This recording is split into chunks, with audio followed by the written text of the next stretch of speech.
A city surrounded by fear. The streets are empty even in the morning because no one wants to be next. On the city's outskirts, near the dark waters of a swamp, dwells something no one can defeat.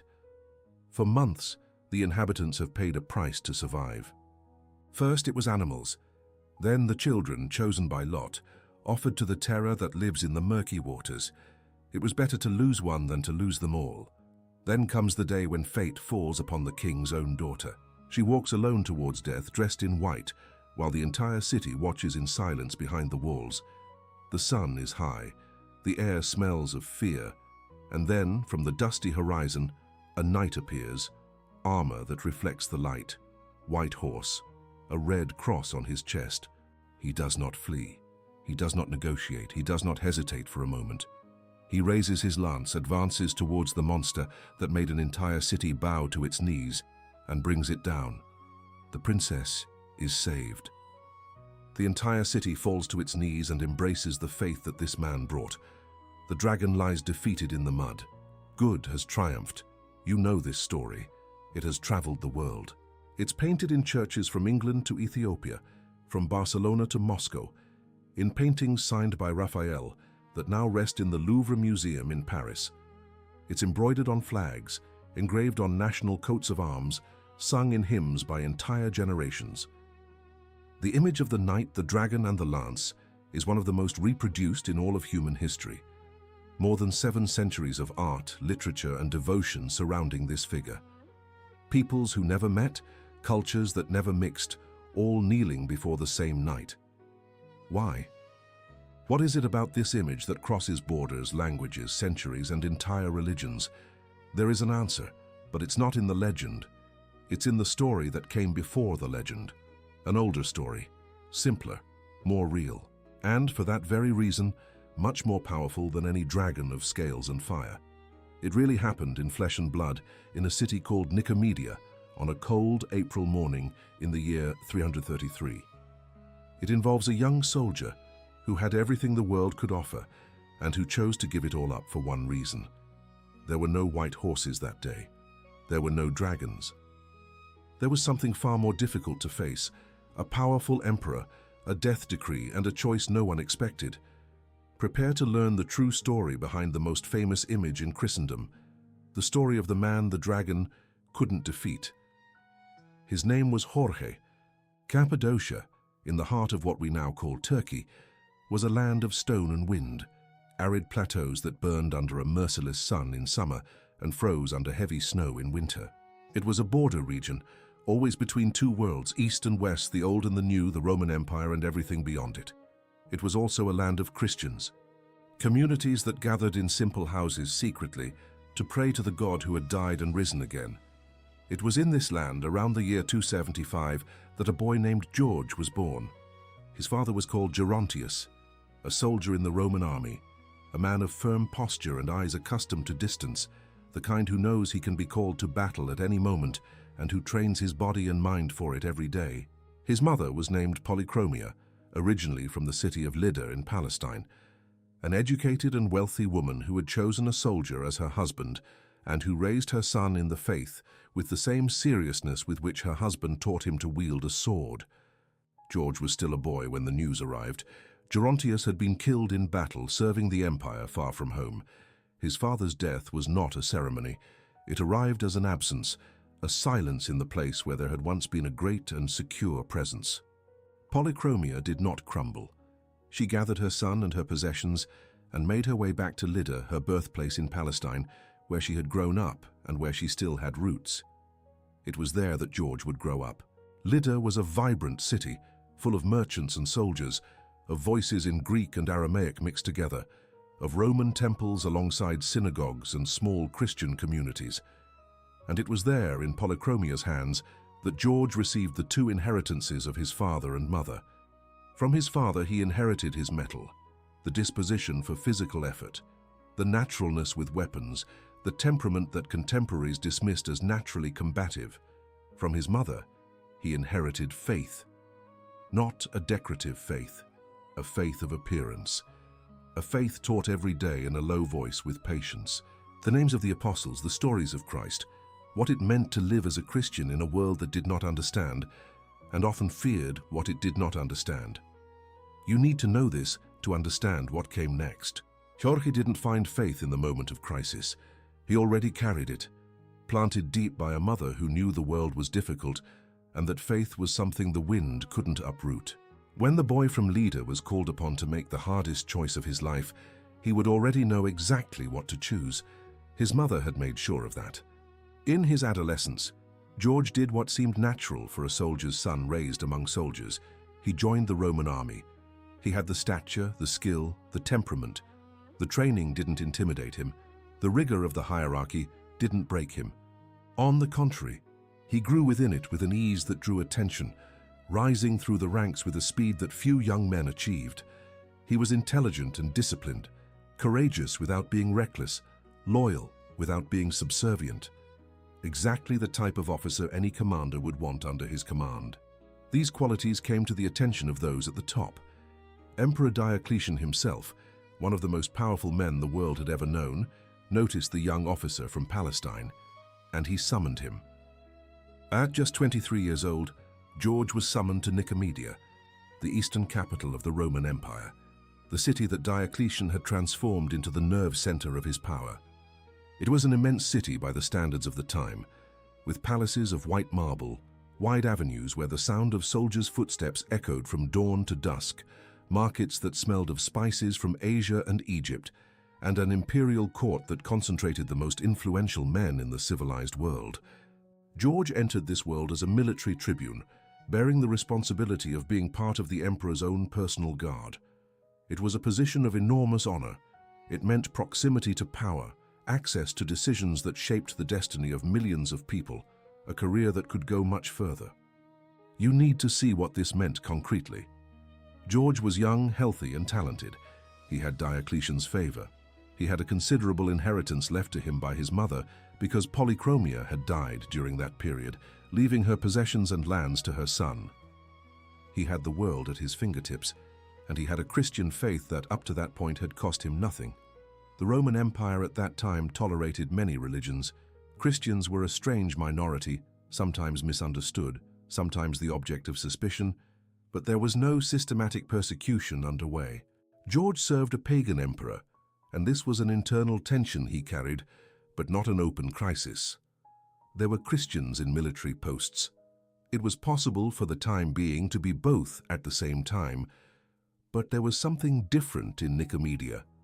A noise beneath the surface of court life, conversations that stopped when the wrong person approached, rumors that Diocletian was being pressured by his allies to act against the Christians, an atmosphere that the elders recognized as the prelude to a storm.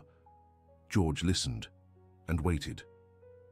He didn't yet know what awaited him, but within the most powerful court in the world, the question he hadn't had to answer until then was about to be asked aloud, before everyone.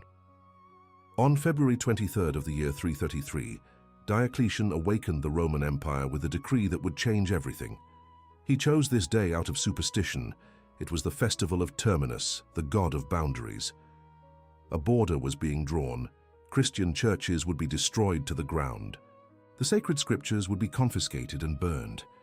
Any Christian in public office would immediately lose their position and rights.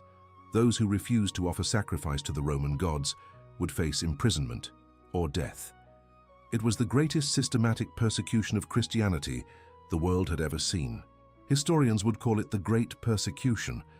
George was in Nicomedia when the decree was published. He saw what happened in the following days.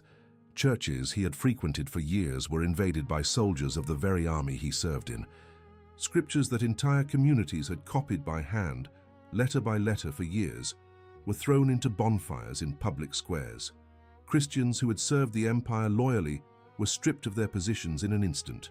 Bishops, priests, ordinary faithful, arrested, interrogated, forced to choose between faith and survival. In the eastern provinces, where the decree was enforced with the utmost rigor, reports of executions arrived. Men and women who refused to renounce Christ were dying for it. George heard these accounts within the court. He saw the decree being celebrated by Diocletian's allies as a necessary measure for the unity of the empire. He heard arguments that Christianity was a threat to the cohesion of Rome, that the loyalty of Christians to an invisible God was incompatible with loyalty to the visible emperor. And he also saw something that the documents of the time clearly record. Diocletian hesitated. He had been pressured to act, especially by Galerius, his fiercest ally and the true architect of the persecution. The emperor whom George admired was not by nature a man of cruelty. He was a man of order, and he had decided that order required eliminating what he saw as a threat. Do you know anyone who has ever had to choose between what is right and what is safe, between what they believe in and what would cost them everything? Jorge was facing exactly that, but with a difference that few of us face. The stakes were his own life. Within the court, no one expected Jorge to do anything other than remain silent. He had everything to lose and nothing to gain by speaking out. He wasn't a priest. He wasn't a community leader. He was a young soldier with a brilliant career ahead of him. The world expected him to stay quiet. What came next surprised the world. Before doing anything public, George did something silent. He gathered all the inheritance his mother had left him, gold, land, possessions, and began to distribute it, not in a symbolic gesture, not in a discreet donation. He went through the streets of Nicomedia, from door to door, giving everything away, to the city's poor, to the Christian families who had already lost everything with the decree, to those who had no way to defend themselves. When he finished, he had nothing left, no property, no reserves, no safety net. Only then did he walk towards the palace. What happened inside the palace was recorded in multiple sources. On the day the Senate was to confirm the imperial decree, George stood up, in the presence of the emperor and the entire assembled court. Before men who knew him as one of the army's most promising officers, he declared that he was a Christian, that the decree was unjust, that Christians served the empire loyally and did not deserve to be treated as criminals, that there was only one God, and it was this God, not the Roman gods, who deserved worship. The silence that fell over the room must have lasted only an instant, but those who were there never forgot it. Diocletian was perplexed. There were other accounts of Christians refusing to renounce their faith when pressured, but this one was different. This was one of his own. A man he liked, a man he trusted, who had voluntarily chosen to stand before the platform and declare aloud what could cost him his life. The emperor did not immediately resort to punishment. He tried negotiation. He offered George land, money, even higher positions. He promised that the decree need not apply to him, that there was room for an exception for a man of his worth. It was a generous offer. It was also an offer that came too late, because George had given away everything he had before arriving there. There was nothing more the world could offer him that he had not already chosen to give up. George's answer was short. According to the records that have come down to us, he said that the truth was his Lord Jesus Christ, and that there was nothing more valuable than that truth. Diocletian tried once more. George did not yield. The third refusal ended the negotiation. The guards advanced. George was arrested that same day, in the court where he had served with distinction for years. He was just over 23 years old. Outside the palace, the city continued its normal rhythm.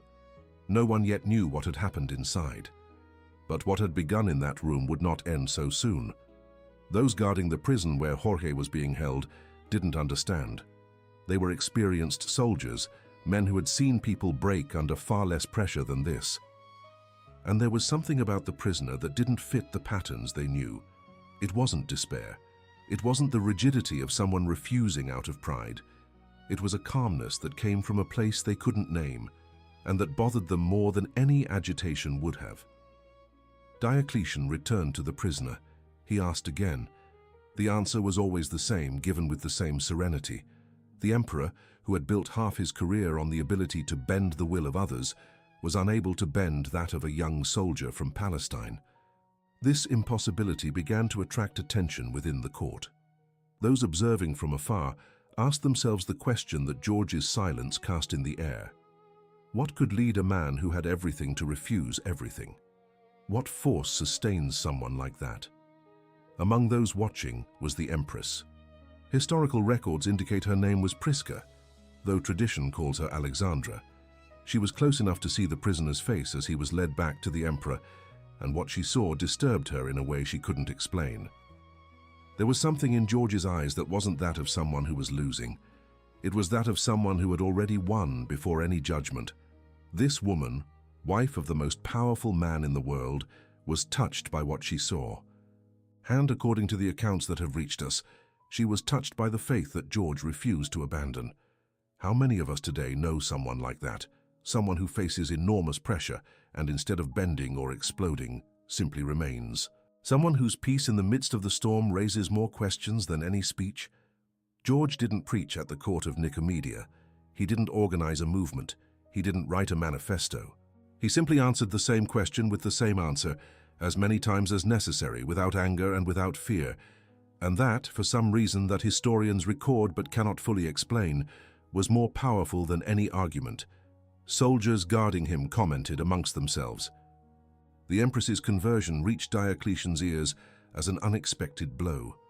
The person closest to him had been reached by the very God he was trying to eradicate, within his own walls, by the firm silence of a prisoner who refused to be anything other than himself. The emperor understood that the negotiation was over. What would come next was irreversible. The morning of April 23, 333, dawned in Nicomedia with the usual noise of an imperial city beginning another day. Merchants opening their stalls, soldiers changing guard at the gates, the smell of bread rising from ovens, and the sound of footsteps on the cobblestones of the wide streets. It was an ordinary day for most people. For George, it was his last. Diocletian's order had been given. All attempts to make George renounce his faith had failed. The empress's conversion had been the sign that the prisoner was, in some way, more dangerous behind bars than outside them. The sentence was pronounced. Before being taken away, George prayed. The records that have come down to us, fragments, second-hand accounts preserved in early Christian writings, describe a man at peace. Not the peace of one who is not afraid, the peace of one whose faith is greater than his fear. His last recorded words were a prayer, asking God to remember those who would call upon his name after his death. George was martyred that day in Nicomedia at the age of 23. The Christians who were nearby collected his body. There was no way to hold a public funeral, not at that moment, not in that atmosphere. But there was a place that Polychromia had loved, Lydda in Palestine, the city where his mother had grown up, where George had spent his childhood and adolescence, where he had learned to pray and to fight at the same time. There the Christians took his remains. There he was buried, far from the noise of the imperial court, in a simple place, in the earth that had been the ground of his upbringing. Christians who had witnessed what had happened in Nicomedia did not forget. They began to gather to remember George's name among their martyrs. The date of April 23rd was etched in their memory. Decades later, when Emperor Constantine embraced Christianity and transformed the empire, one of the first things he ordered was the construction of a sumptuous temple over George's tomb in Lydda, open to all the faithful, so that devotion to the martyr would spread throughout the East. By the 5th century, there were already 5 churches dedicated to George in Constantinople, the new capital of the empire. In Egypt, 4 churches and 40 monasteries bore his name. In Armenia, Greece, and the territories we now call Turkey and Israel, the name of the young soldier who had said no to the emperor echoed in stone and prayer. The seed had been planted, and what would grow from it in the following centuries, no one in Nicomedia on that April day could have imagined. 950 years after George's death, a Dominican friar named Jacopo was born in a small town called Varazze, near Genoa, in northern Italy. It was the year 1226, and the Christian world of Europe was in turmoil. The Crusades had brought European soldiers to the Holy Land for 2 centuries, and these soldiers had returned with stories. One of them involved a tomb in Lydda, ancient Palestine, where a martyr named George had been buried, and where, according to circulating accounts, a mysterious knight with a red cross had appeared to aid the Christian armies in times of desperation. Jacopo joined the Dominicans at the age of 18. He was intelligent, methodical, a man who knew that stories had power. His life's project was to compile the lives of the saints, into a single book that preachers could use to reach ordinary people. People who didn't read Latin, who didn't have access to theological texts, but who needed living examples of faith to sustain their daily lives. Around the year 1260, Jacopo began writing what would become known as the Golden Legend. 182 chapters about saints, miracles, and Christian feasts, written in direct language with narratives that moved, amazed, and edified at the same time. In the chapter dedicated to George, Jacopo found something the Crusaders had brought from Palestine, an image of an ancient sculpture depicting Emperor Constantine with a spear, defeating a dragon, the dragon of heresy that Constantine had fought. European soldiers far from home and without access to the theological explanations behind the image saw in it the martyr they venerated. And the legend grew. George had saved a city from the dragon. He had converted an entire people before killing the monster. He had united faith and courage in an image that the human heart immediately recognized. Jacopo did not invent the legend. He collected it, organized it, and placed it in the most widely read book of the Middle Ages after the Bible. More than 1,100 manuscripts of the Golden Legend have survived to this day. For years it was copied and read more than the scriptures themselves. Artists like Raphael painted the fallen dragon. Kings placed the red cross on their flags. The 23-year-old martyr had gained a horse, armor, and a legend worthy of the strength he had demonstrated. Jacopo de Varazze died in 1298, Archbishop of Genoa, beloved by his city. Pope Pius VII recognized him as blessed in 1816. But his greatest legacy was giving the world an image capable of conveying a truth that words alone cannot. Good triumphs, always. In 494, almost 200 years after George's death, Pope Gelasius I found himself facing an unusual situation. The people venerated this martyr with an intensity that few saints received, but detailed historical documentation of his life was scarce. Instead of ignoring the devotion or inventing certainties that did not exist, Gelasius did something honest and courageous. He canonized George and listed him among those whose names are justly revered by men, but whose deeds are known only to God. It was a recognition that the people's faith had seen something real, even where history had lost the details. The Church ratified what the hearts of millions already knew. 900 years later in Portugal, a warrior named Nuno Álvares Pereira entered battle at Aljubarrota in the year 1385 against a much larger Castilian army. Before the battle, he invoked the protection of St. George. The Portuguese army won in a surprising way. Dom Nuno ordered the construction of the Chapel of St. George on the battlefield, fulfilling a promise. The warrior who had won at Aljubarrota spent the last years of his life as a Carmelite friar in voluntary poverty. He was canonized by Pope Benedict XVI in 2009. Two holy warriors, separated by 11 centuries, united by the same source of strength. But George's reach extends beyond Portugal. Georgia, a country in the Caucasus, owes its very name to devotion to the martyr of Cappadocia. The country's name in Greek is derived from Georgios. The Georgian flag bears the cross of St. George on a white field. Christian Ethiopia, one of the oldest Christian communities in the world, venerates him as one of the greatest saints in its calendar. England adopted him as its national patron. King Richard the Lionheart chose him as protector of the Crusades, and in 1348, King Edward III founded the Order of the Knights of St. George, the oldest and most prestigious English order of chivalry still in existence. The Cross of St. George, red on a white background, is on the flag of England to this day. In the year 2000, during the Great Jubilee, Pope John Paul II rehabilitated St. George as a figure of primary importance in the Church, comparing him in devotion to the archangels. A young soldier who died at the age of 23, whose historical documentation fit into a few pages, had become the saint of countries as diverse as England, Ethiopia, Georgia, and Palestine. Catholics, Orthodox, and Anglicans venerated him together. Even Muslims gave him the title of prophet. How many today, without knowing the soldier's name or the city where he was born, carry his image for protection? You began this story with a dragon, a city in despair, a mysterious night. a spear that descended upon evil and felled it. It was a beautiful image, one of the most beautiful that humanity has ever created.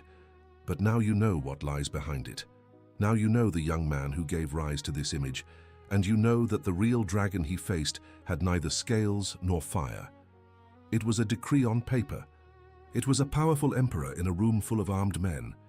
It was the offer of everything the world could give: land, money, security, a brilliant career, in exchange for one thing, that George would say that Christ was not his Lord. And this dragon George did not let pass. What touches us in this story is not the legend, it's the reality behind it. A boy raised by a widowed mother in Palestine. A young man who reached the highest rank a soldier could attain. A man who, when the time came, went door to door distributing everything he had before facing the crisis. He kept nothing for himself. He didn't plan an escape. He simply did what his mother had taught him to do when God asked for everything: give everything. And then, in the court of the most powerful man in the world, he said the name of Christ aloud, just once, with the same calm with which he would have answered any other question. 18 centuries have passed since that April morning in Nicomedia. The Roman Empire that executed him no longer exists. The city where he died is now called Izmit, and the walls of the palace where he was judged are in ruins. But George's name continues to be pronounced every day, in churches in Ethiopia and England, in chapels in Barcelona and Moscow, in Orthodox temples in Beirut and Genoa, in simple homes where someone lights a candle and asks for courage to face the dragon they have encountered in their own life. Because that's what it's all about in the end. The dragon that George conquered was not exclusive to the 3rd century. It has 1,000 forms. It is the fear of losing one's job if one speaks the truth. It is the pressure to give up what one believes in because the world demands it. It is the feeling that the power on the wrong side is too great to be faced. St. George doesn't say it's easy. The story you heard today proves it isn't. But it says it is possible. That a 23-year-old with nothing left in his pocket in front of an emperor found enough strength, and that strength is still available to those who invoke it. The knight in shining armor isn't just in the paintings of the Louvre, he's in the prayers of those who don't give up.